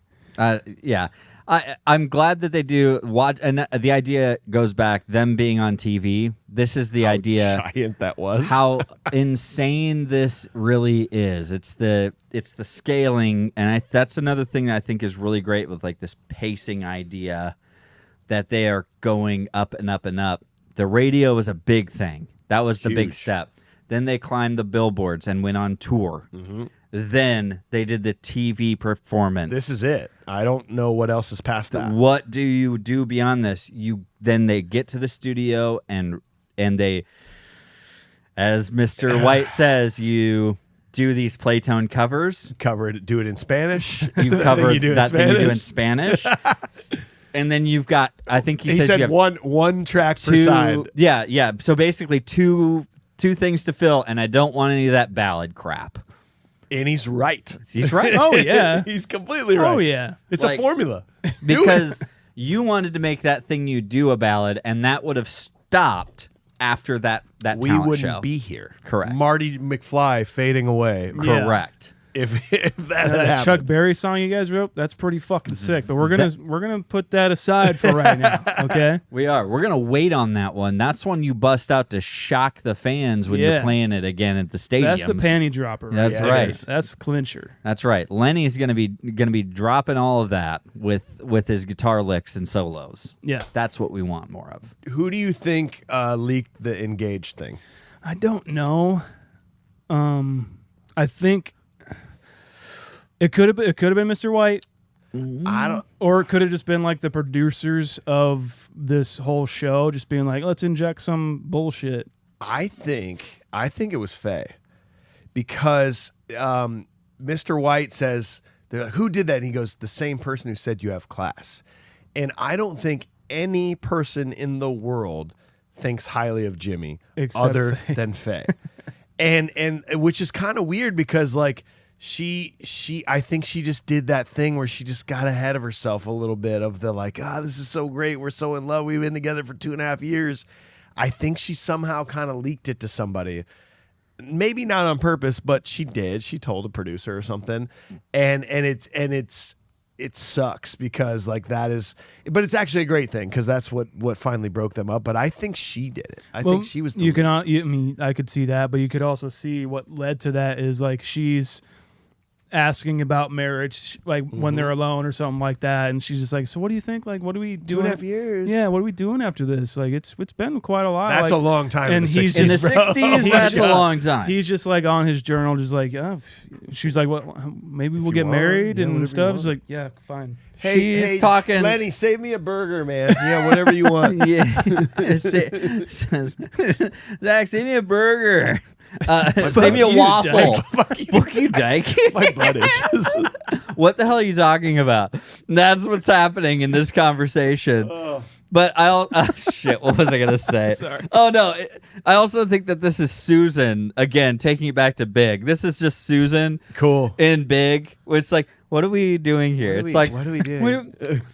we're having fun. Comic books. Look, we're like, look, Susan, look, Faye. We're literally talking comic books, banging, and eating pizza. Pretty cool. What else do we need in This is life? the Pretty best. And cool. drinking wine. What else Babe, do we we're need? about ready to travel the world. The world. What else do we need? What are we doing here? Why do you got to make it about that? You need a ring on your finger. Oh, that's going to change everything. And when that doesn't change anything, we got to be married. Oh, that didn't change anything. We better have a kid. That didn't change it. I bet we better have another one. What is going on? Susan. Oh, Sean. Oh, shit. I'm just glad they broke up because Man, Fuck this this guy. I've wasted so many kisses on you monologue is pretty cheesy. Thank you. a little bit of corn in there. Yeah. yeah. Shame on me for kissing you with my eyes closed so tight. Yep. It's not great writing. It's definitely like Tom Hanks being like, "This is the moment. They This were is Liv definitely- Tyler's It. moment, and I'm gonna make her shine." And it's just And it didn't. It didn't make It her shine. didn't shine. It's like it was a little bit, and The movie sort of goes at this point, doesn't Yeah. it? It Yeah. sort of just goes blue. yep, it does. yeah, It builds up for such a long time to all of a sudden just have this. And what this was really a isn't climax point was just a. And it doesn't really climax. It No, just it sort of doesn't. goes, oh shit, they broke up. Oh, he quit. Oh, He's excited to go get to Vegas. then he went to Del Paxton. Oh, Oh, okay. Like it just You're right. sort of does Yeah. that. But I mean, like, where else would it go? It's like correct. the band's ending, and like, well, this story's ending. So Lenny dies in a motorcycle accident. For sure. And then like we all come together and we're like, oh no. we'll reunite and play Pennsylvania. Yes, Yeah. right. Yeah, Yeah. like something weird like that. And I don't really like, just to nitpick, like I think we did this recently where you're saying that he doesn't, Uncle Rico doesn't deserve that redemption moment. Oh, yeah. I hate that Jimmy gets this He's a redemption. producer. And no, he's like, Jimmy went on with his new band with the Herdsman. the Herdsman, Ugh. and has three gold record hit singles, and now he's a record. but I'm like, but the "Fuck." best thing is that they're all produced or whatever by By Playtone. Playtone. Yeah. Because he's White came out and was like, I still own you. Yeah. And he's like, well, the herdsman, but it's like the herdsman, so we're gonna spell it different. He's like, it's actually the same spelling. It's actually the same spelling, you idiot. Jimmy, you asshole. freaking dumbass. I hate that he gets that moment. But I'll tell you what, Sean, I forgot about the ending of this. And the whole time I'm like, they better fucking do like a what happened next. Yes. Like this movie of any movie needs this. And they did it. I said, yes. It Well, is It good. just felt so Before good. this, when Guy and Faye like kiss or Yes. whatever, she's like in the restaurant where they're saying goodbye. She's like, was Tina a good kisser?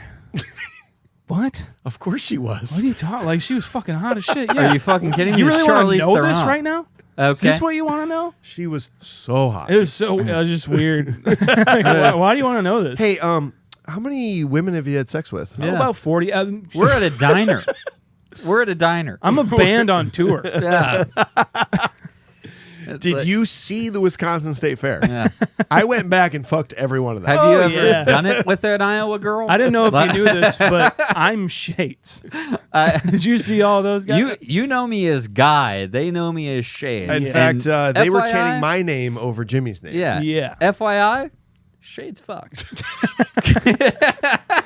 If that's what you're asking, he does. And if you're asking if I wear shades on my ding dong, Yeah. I don't. If you're asking if I wear them while I bang, I do. Okay. I actually put them over my dick so it looks like a nose. the nose, When they're outside, and he's there's like, the chin. And You know what? This isn't going to work out. then I act like it's talking. Do you know where Lenny is? I'm going to check out, see what Lenny's up to right now. Right. Yeah. Where's the, when they're outside, and he's like, "When's the last time you've been like kissed? Like, I mean, like really good and kissed." She's like, "Right away, Dave Gamarkle."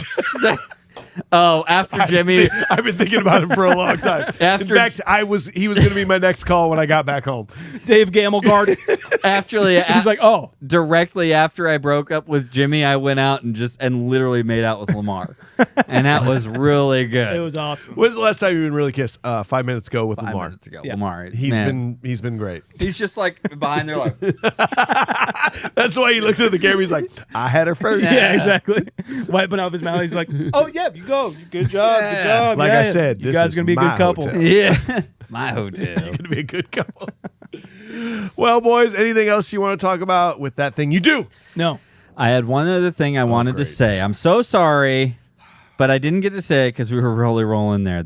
I wanted to say that I do believe that Mr. White was the one who said that thing about Jimmy Okay. and them because, and then the way he responds to Jimmy breaking up the band and the way he's talking to Guy at the end, He's seen this 100 times before. Oh, and he planted it, and he knows that all of the residuals and everything coming off because of this breach of contract is now going to go back to Playtone, and all the money made from that thing you do is going to go right into his he pocket. pretty much said this band is not going to make it. It's not going to make it anyways. Any further. I might as well just make it to this point. And then I'll let Jimmy start his stupid fucking new band, and then we'll put the right people in place. And what do we know about music movies? Jennifer Aniston said it best. You go where the talent is. And Jimmy just walked right out that door, and he's coming right back to Playtone to make me 3 gold records. Mm-hmm. You hate him, but he's the talent. He is the talent. Guy is too smart to be hanging around with me. Jimmy's the talent. That's what's going on. There you go. Stamp it. Donezo. Well, boys, we've dissected this with a modern eye. We got to give it a modern day rating. I think I started with AJ. So, AJ, we're going to go to you, man. What's some modern day thoughts on this? It's such a fun movie, and especially if you are a musician and watching this movie. I'm not saying you have to be a musician to appreciate this movie by any means. But I do, because if you're not a musician, then you really get some great insight to some kind of honest to God, like, reality. It's obviously it's Hollywood, but it is yucked up pretty well, and it does play out very well. It's very on the nose, if you will.